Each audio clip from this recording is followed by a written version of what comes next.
जल नीति कैसे करना है, इसके अंदर थोड़ा गुनगुना पानी ले लिया, हल्का नमक डाल दिया, अब नाक के इस छेद पे लगाया, दूसरे छेद से पानी बाहर होगा, इस छेद पे लगाया, दूसरे छेद से बाहर। ये होती है जल नीति, ठीक है। जल नीति, इसके बाद आती है आजकल मॉडर्न टाइम में ये कैथेटर आ गए।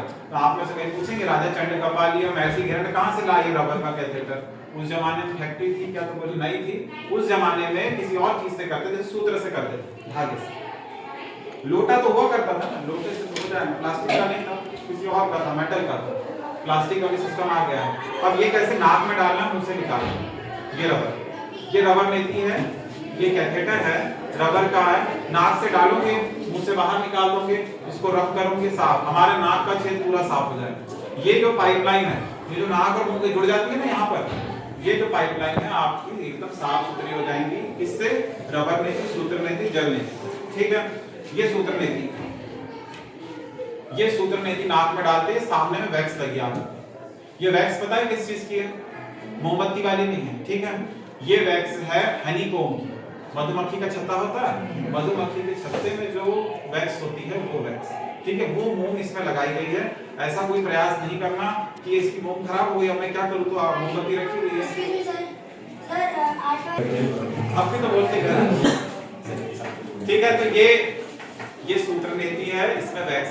मैंने गलती से भी, मैंने खुद ये अपना अनुभव बता रहा हूँ, मैंने भी प्रयास किया था क्योंकि एग्जाम था सुबह, रात को पता चल रहा है कि सूत्र नीति करनी है, सुबह सूत्र नीति करेंगे, कैसे करें, मेरी तो सूत्र नीति के बीच से गायब हो गई थी, तो मैं मोमबत्ती से कर रहा था।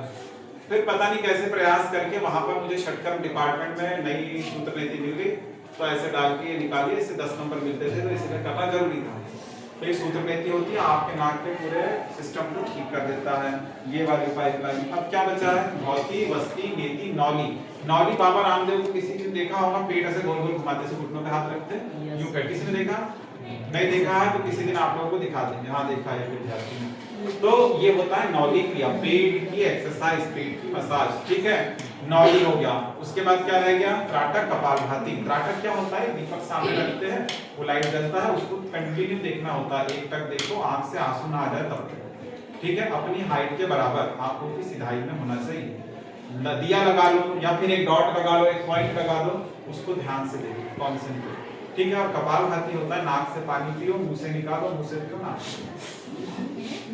हाँ, बड़ा आसान होता है।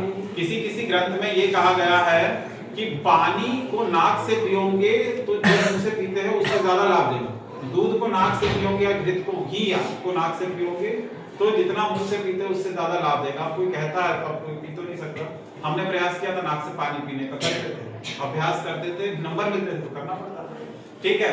तो कपालभाति होता है, उसमें तीसरा एक और होता है जिसमें श्वास अंदर बाहर करना होता है, अंदर बाहर जानते हैं, बस वैसा ही कुछ होता है कपालभाति में, तीसरा वेरिएशन। पहला और दूसरा वेरिएशन जो होता है वो होता है नाक से पानी पियो, मुंह से निकालो, मुंह से भरो और नाक से, ठीक है।